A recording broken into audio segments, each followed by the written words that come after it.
Hi guys, we're back with pizza dough. So part 2. Craig says hi.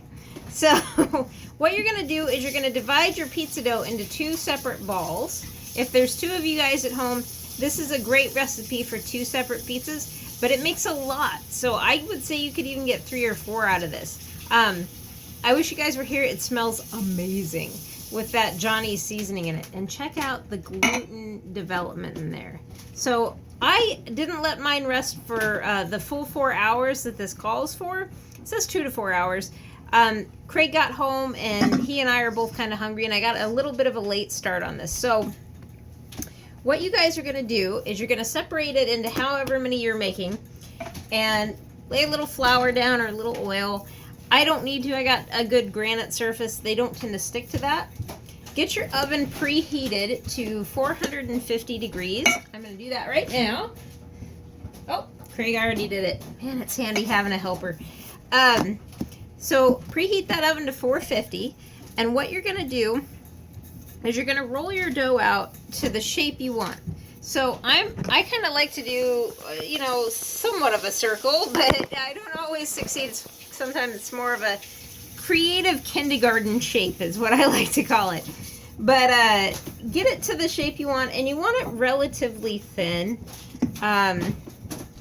Or, you know, honestly, and the cool thing about this dough is you can kind of make it as thick or thin as you want.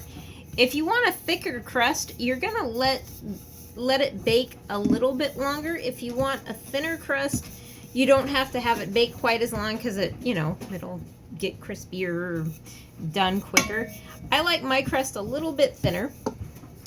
And what you're going to do after you get it rolled out is you're going to get your pan and you're going to oil your pan. I lay foil down and put it on the foil just because I don't like to always wash my pans by hand. But you're going to oil your pan. You're going to lay your pizza crust down after you got it nice and rolled out to whatever consistency you want. And you're going to let it rest for like 10 to 15 minutes so the dough gets a little bit puffier. It's kind of like a second rise. Once that's done, then you put whatever base you want on it, like pesto. We like olive oil and garlic. I'm thinking about doing a chicken Alfredo pizza tonight.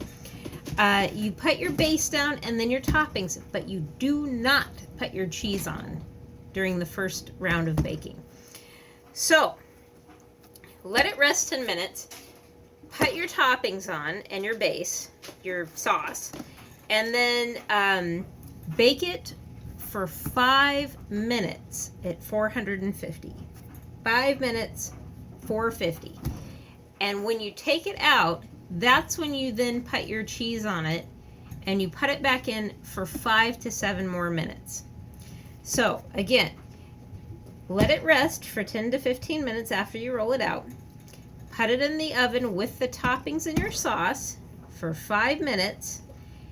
Take it out, add the cheese, 5 to 7 more minutes, and then I kid you not, it is such a good pizza. I think you guys will really love it.